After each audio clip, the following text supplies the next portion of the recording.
জাতীয় নির্বাচন সামনে রেখে বদলে যাচ্ছে ৩৯টি আসনের সীমানা। সবচেয়ে বেশি কাটছাঁট হচ্ছে ঢাকায়।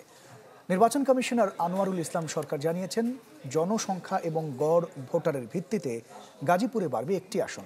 বাগেরহাটে কমবে একটি, অভিযোগ আপত্তি নিষ্পত্তি করে 10 আগস্ট চূড়ান্ত আসন বিন্যাস প্রকাশ করবে ইসি। ঢালাইয়ে দৃঢ়তা, নির্মাণে নিশ্চয়তা, প্রিমিয়ার সিমেন্ট, ঢালাইয়ের রাজা।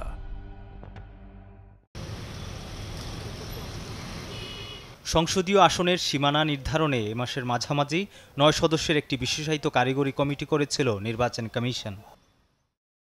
2 সপ্তাহের কর্মযজ্ঞ শেষে প্রতিবেদন জমা দিয়েছে কমিটির সদস্যরা। ব্রিফিংয়ে ইসি জানায়, 42টি আসনের সীমানা পুনর্নির্ধারণে সুপারিশ পেয়েছেন তারা। সব দিক বিচার বিশ্লেষণ করে সিদ্ধান্ত নেওয়া হয়েছে 39টি সীমানা পরিবর্তনের। বিদ্যমান যে সীমানা পুনর্নির্ধারণ আইন 2021, সেই 21-এর 6 ধারায় বলা হয়েছে,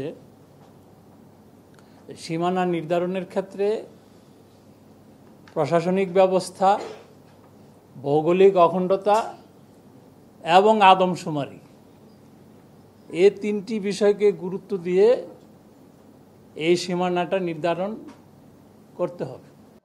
কমিশন বলছে, জনসংখ্যা ও গড় ভোটারের ভিত্তিতে গাজীপুরে বাড়বে একটি আসন, বাগেরহাটে কমবে একটি।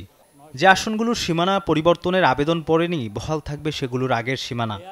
বিশেষায়িত কমিটির প্রতিবেদন অনুযায়ী তারা ভোটার সংখ্যা এবং জনসংখ্যা অ্যানালিসিস করে তাদের প্রস্তাব হচ্ছে যে বাগেরহাট একটি আসন কমবে, গাজীপুরে জনসংখ্যা এবং ভোটারের সংখ্যার ভিত্তিতে একটি আসন বৃদ্ধি পাবে।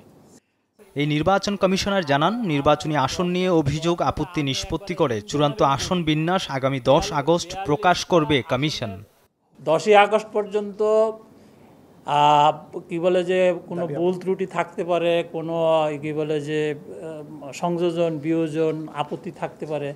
সেই আপত্তিগুলো আমাদের যেই ডিলিমিটেশন আইন 2021-এর 6-এর 3 এবং 4 উপধারা অনুযায়ী আমরা আপত্তিগুলো নিব এবং আপত্তিগুলোর ভিত্তিতে আমরা আসন ভিত্তিক শুনানি নিব।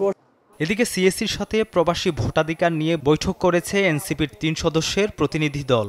প্রতি 2 সপ্তাহে প্রবাসী ভোটাধিকার আপডেট নিয়ে অনলাইনে ব্রিফিং এবং নির্বাচন নিয়ে মিথ্যা ও এআই খবর প্রচারে বন্ধের দাবি তাদের।